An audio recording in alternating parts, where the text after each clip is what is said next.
Hello, everyone. Today we're meeting Shannon Grissom. She is an award-winning artist, a television host and producer, and songwriter.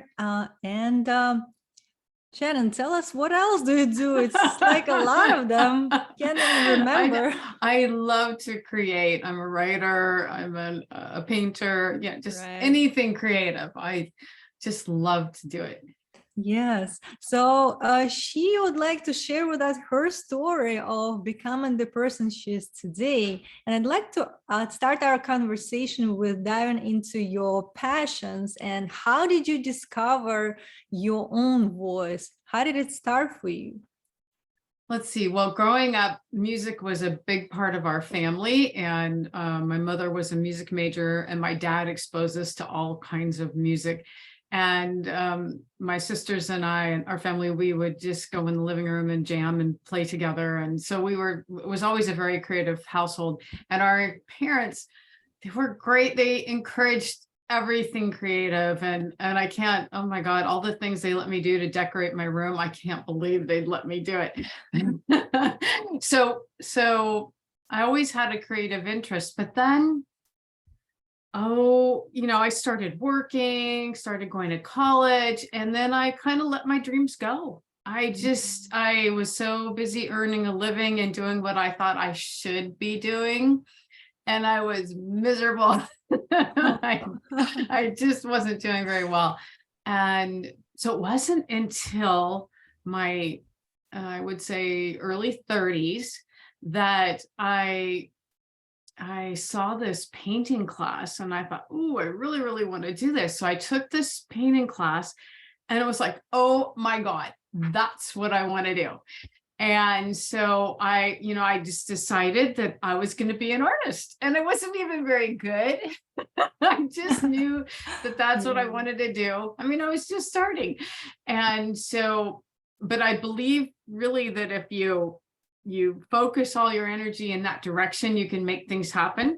So I went out and I made business cards and that said, Wow. Shannon Grissom, artist.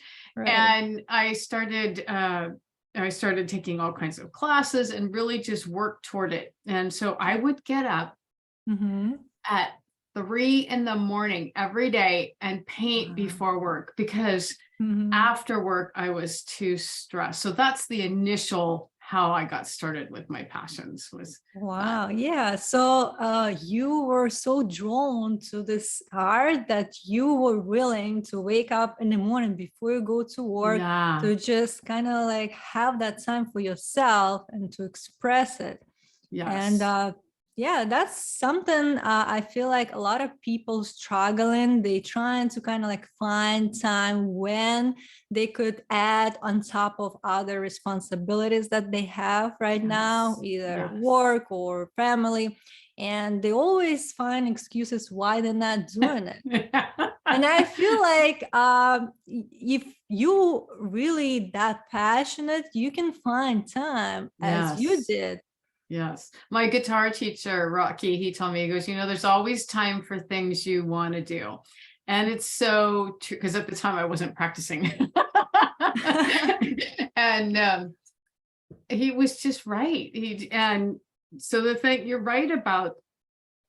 right about the making time for yourself. And the thing is that my work job was so stressful that when I get home, I didn't feel like doing anything creative. I mean, it was all I could do to get dinner on the table. So that's when I decided, okay, if it doesn't work after work, well, then if you really want to make it happen, do it before work. So and now I still get up really early because that's my special time. So that kind of, I did that over the years and that's what happens. So yeah.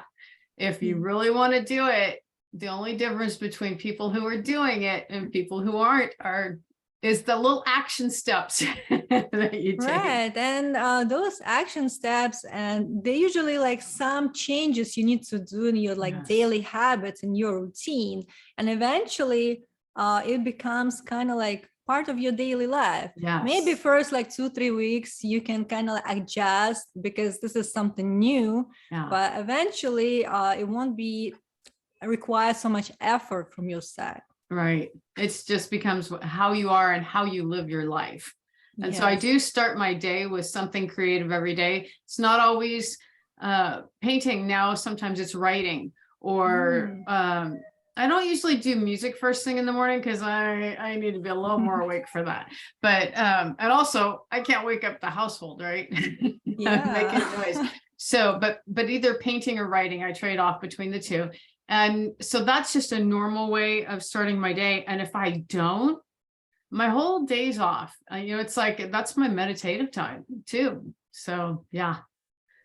Yeah, I know that it's important to find that time every single day, at least, not the alone of it, but sometime you have to dedicate to yourself, Yeah. because that's what's important, to kind of like feed your soul on a daily Yes. basis, and give yourself love, and and from that, I guess, from that place, you will create more, and you will be able to give more. Yes. So Yes. that's It's the like, foundation. it's true. You got to take care of yourself, or you don't take care of your creativity. And I'm a better person. I process life a lot better when I'm Mhm. creating. I don't think I handle things as well when I'm not. And so it's very rare that I miss, but every once in a while I get what over the top busy, or life Yeah. happens. You have challenges. And so even if I can get a couple minutes, sometimes it's only a half hour. Sometimes it Right. also helps to have a dedicated space to create. So whether you're Mhm. writing or painting, or just a place that you go that you don't have to set up all this stuff just to do it, because by the Yeah. time you set things up, um, that's a buzzkill. No, that's true. You don't Yeah. feel like doing it anymore. So I found it's good to have a little, even if it's just this little corner of a room. Doesn't have to be this huge fancy studio. I don't even have a huge fancy studio at this time, but just a specific place to create. That helps a lot too. Yeah, Yeah. I feel like it gives you the atmosphere you need to already start feeling, that this is the place for you to just relax and get what you want. Yes. Yes. Yeah, and I know you recently created the new series of Sock Monkey Oracle cards. Yeah, that's something I want to talk about. And how this idea came to your mind in the first place? What inspired you? Well, my mom inspired me. After she passed away, I found this sock monkey and her belongings in an old chest when my dad was moving things from the house. And I didn't have a sock monkey, but I thought, oh my God, this is so cute. So I took it home, and at a little bit later, there was a painting competition, and I decided to make a tribute painting to my mother. And just Mm, so she was silly, had a great sense of humor, and a music yeah. major. And so I combined all those elements into this painting. Well, as I was painting, it was like mom's coming back, and I just felt like, oh my God, there's something here with these monkeys. They just make me Mm, happy. And especially when you're grieving, to be working on something that makes you happy. Like, I didn't want to stop. That was my little drug of choice, just painting these right. monkeys. So I started painting them, and it wasn't long after I started, and this was 20 years ago, Mm, that I realized that I wanted this to be an oracle card deck.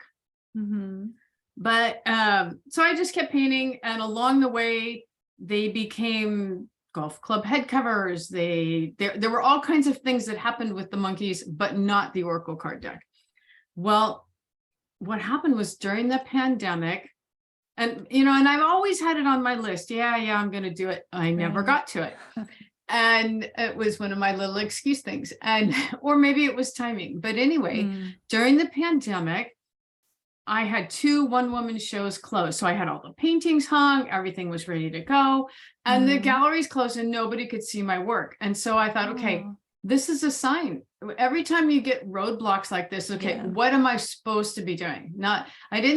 I didn't go poor me for very long. I was like, okay, this is the universe saying you're supposed to be doing something different. And I Mhm. thought, what is on my list that doesn't involve the galleries? That's that I've always thought about doing. And it was like, oh, the sock monkey oracle. And so I just buckled down, and within a month, the whole text for the book came out.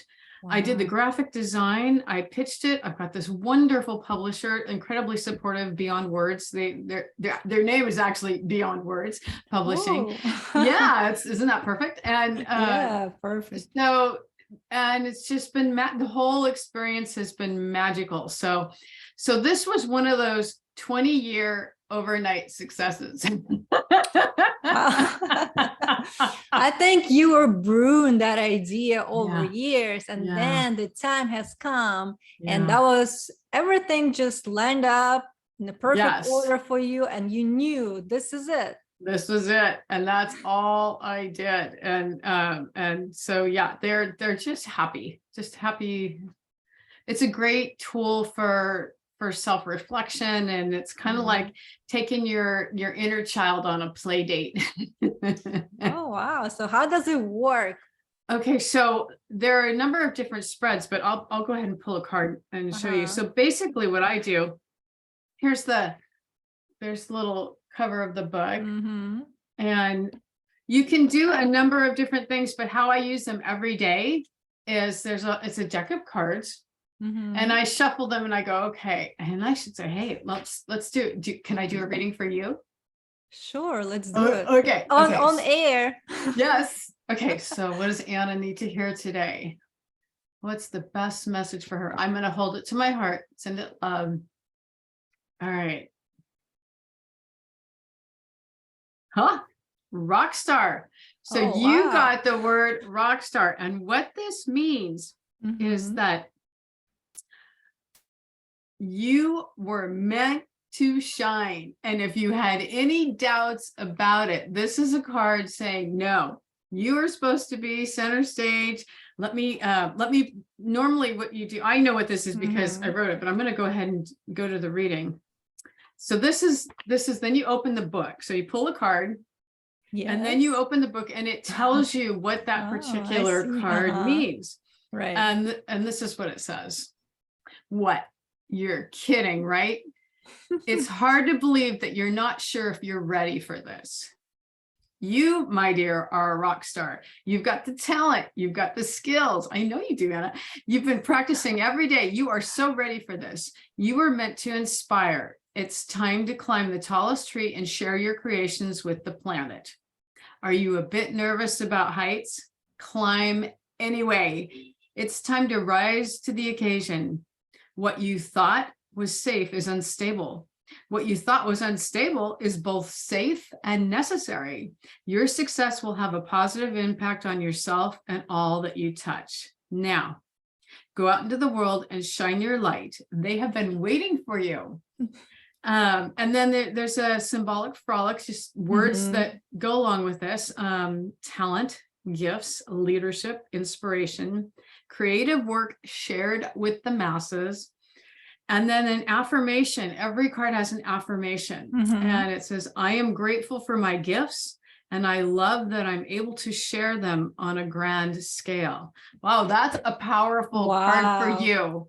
Yeah, thank you so much. I believe that with all you're doing and this podcast where you're helping inspire people to follow their dreams. And that's actually what my mission is behind all the work that I do to create the podcast. So I feel like it very speaks to me. Oh, that's great. Who I am and where I'm going. And thank you so much for, you're welcome. for that motivation. And, you know, it's also inspiring as well.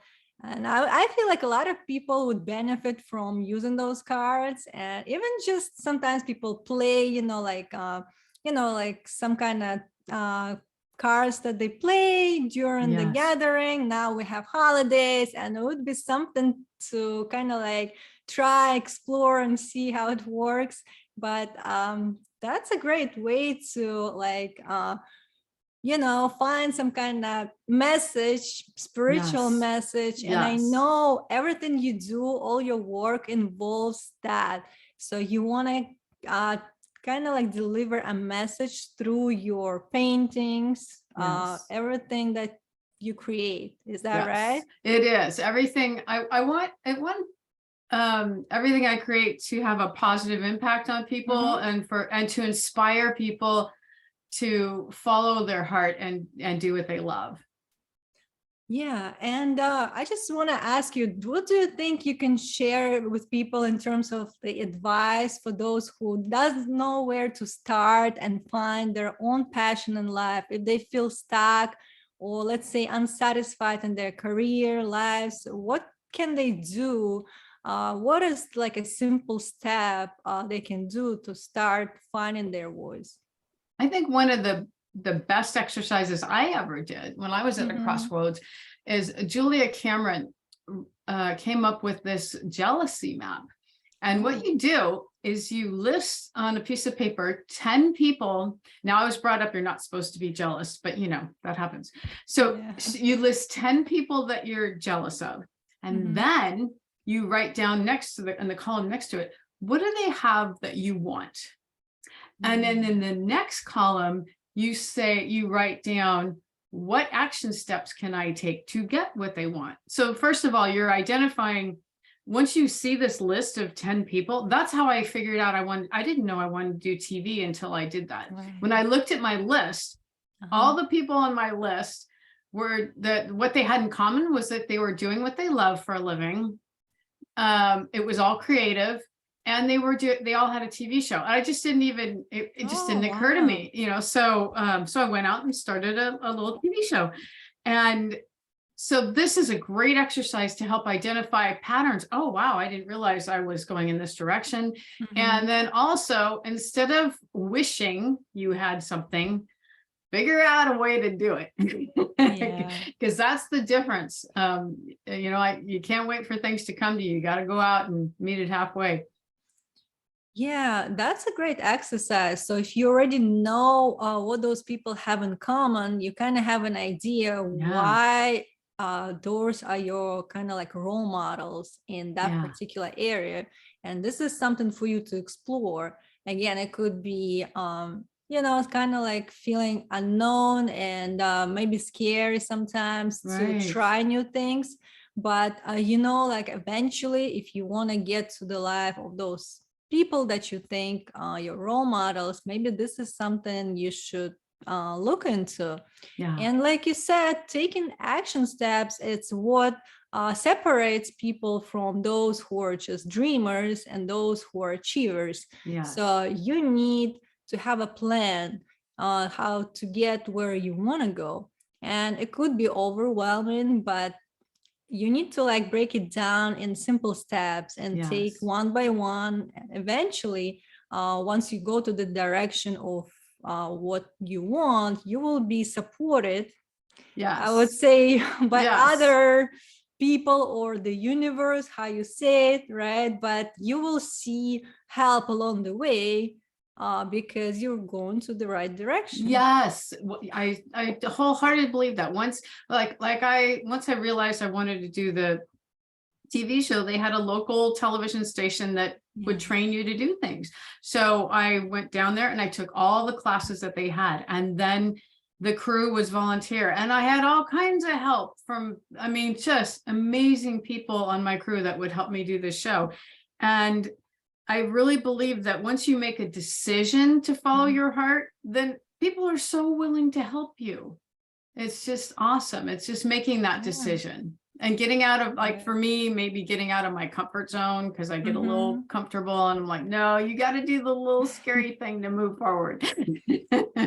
Yeah, no, that's totally true. And we are one decision away, usually from where we need to go, but that takes courage Yes. sometimes. And like I said, to explore the unknown, to go to the direction that you never been before, could be scary. But Yes. as long as you are committed and you determine that this is something you want, you should try anyway. You Yes. should do it. And That's a great advice. And how about also some kind of tip for those who want to start, like painting, for example, or doing something artistic or creative, how they can tap into their potential of that direction? Maybe like some kind of exercise you can do like every day and see if you have some kind of talent and so you can explore more. Oh, I think everybody everybody has talent. So it depends on what you're interested in. Some people like to draw, some people like to paint. So I would say, first of all, just get on YouTube and and look up how to paint.